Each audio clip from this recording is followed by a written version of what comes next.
principalmente o Instagram, né? Eu tinha rede social fechada, Facebook, era só amigos, então era algo que eu não ficava noticiando tanto a questão do trabalho.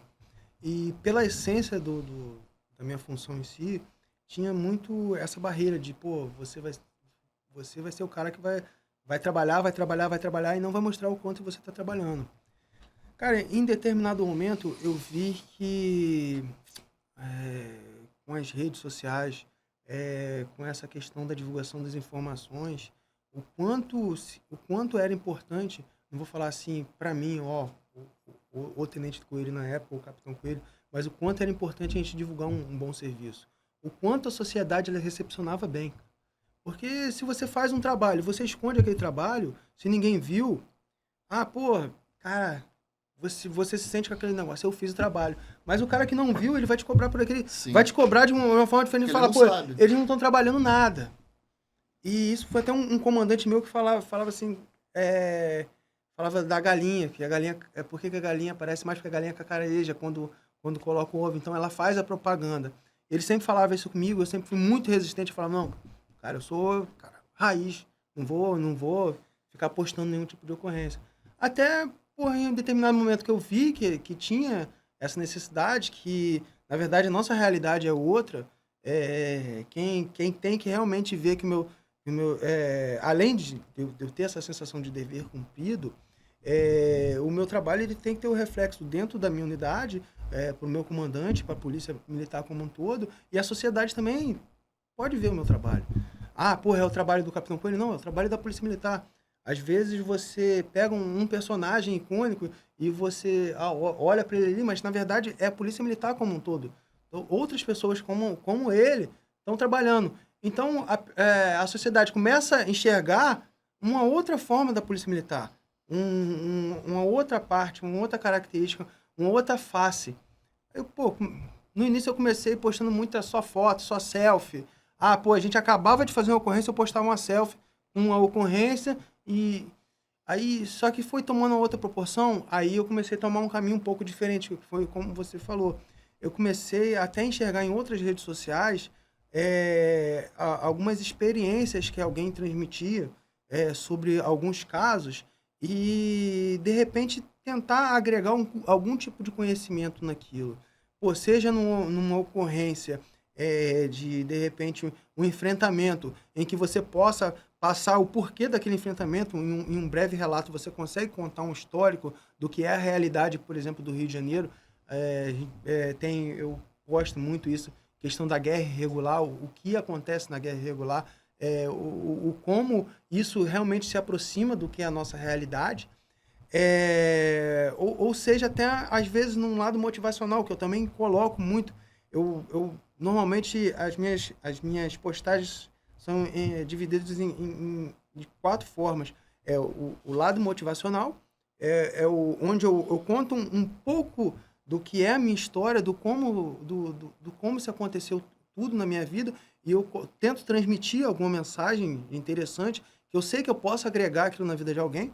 Eu conto alguns cenários engraçados da vida de recruta e da vida de aluno, que são muito interessantes, então isso cria uma empatia com quem está ali, com quem está te seguindo, porque ele não enxerga o Capitão Coelho, o cara que fica de fuzil com boné vermelho. Cara, pô, esse Capitão Coelho é bizonho. Ele gritou, olha aí! Pô, o cara é bizonho igual eu sou bizonho, irmão. Ele cola as placas. Cara, esse moleque aí, porra, o tal do afogado, eu tenho um relato de uma instrução que o Prujans, lá no nosso estágio, cara, eu achando que, pô, nadava bem. Até então eu achava que... Que é monge na água. Pô, eu achei... Cadar também, pô. Cadar também. Eu achava que nadava bem, né, cara? Eu me safava lá no recrutamento, eu me safei no recrutamento de fuzileiro. Não era afogado que nem o Bassani, né? Mas eu acho que eu era afogado igual ele, mas eu achava que eu nadava bem. Então, porra, quando eu cheguei lá na água geladíssima, pra poder pegar enchi a calça, e lembra que era atravessar? Aí tinha o bizu de botar o colete, mas a galera, porra, caralho, não, eu sou brabo, pô. Eu fui fuzileiro, vou botar colete? Vou nada. Malandro foi o cara que colocou o colete atravessando a moleza. Pô, foi lá, botei minha calça, tô atravessando, nadando, de repente minha calça começou a esvaziar, Aquela porra, eu tentando encher, a água geladíssima, não conseguia encher. Pô, o instrutor no barquinho do lado, com aquela varinha, só enchendo o saco. Pô, bate um desespero. Caraca, o que aconteceu? Pô, fiquei na merda. Pô, pro Jancho, tava do meu lado, falou, irmão, bota a mão no meu ombro. Ele encheu minha calça, falou, só segura que eu vou te rebocar. Eu botei a mão no ombro dele, cara, ele foi me rebocando, ele fez o trajeto todo nadando por ele e por mim. Mas por que eu faço esse relato? Porque é algo que, para mim, é muito importante relatar por agradecimento a todos que me ajudaram, assim como por gente, outros tiveram algumas passagens muito importantes na minha vida. Eu acho que eu crio uma certa empatia, porque o cara olha pra mim e fala assim, pô, esse moleque é afogado, esse moleque é bizonho, pô, esse moleque já deu uns moles igual eu dei. Eu faço a minha postagem das ocorrências, eu continuo fazendo a postagem que é emblemática, né? Eu não posso deixar o boné vermelho. O Nego já falou aqui no início da live, tu viu que o Nego falou. O Nego falou, cadê o boné vermelho?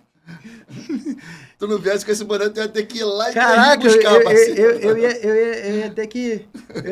E, pô, eu tento transmitir um pouco do conhecimento às vezes, um pouco da nossa vivência, fazendo algum tipo de comentário que possa agregar algum tipo de ensinamento nessa questão. De repente o cara viu um vídeo e ele olha assim, caraca, o que tá acontecendo? De que forma que eu poderia agir diferente? Pô, e isso agrega, cara. Isso agrega tanto porque... Aí eu vou retornar no exemplo do próprio Brujensky. Não sei se você lembra de um roubo que ele sofreu, em que ele foi para trás do veículo dele e efetuou alguns disparos. Cara, teve uma situação comigo que, pô, eu não cheguei a efetuar nenhum disparo. Mas, pô, quando o indivíduo, pô, passou de moto e já meteu a mão, cara, na minha cabeça, eu já sabia o que eu tinha que fazer. O que eu tinha que fazer? Pô, o maluco chegou, pô, foi lá pra esquina lá e botou a mão. Cara, eu olhei, já saí e já botei a mão pensando assim, eu já sei o que eu vou fazer. Eu já sei o que eu vou fazer. O cara não veio. Mas aquele ensinamento que ele deu, pô, foi importante pra mim. Eu pensei, pô, eu também tenho algo a ensinar alguém, eu também tenho algo a poder acrescentar pra alguém. Então é mais ou menos isso. Por isso, o meu perfil ele acaba sendo um pouco diversificado nessas linhas. Eu tento colocar um pouco do lado motivacional, um pouco da minha história da empatia, um pouco do engraçado e um pouco do conhecimento.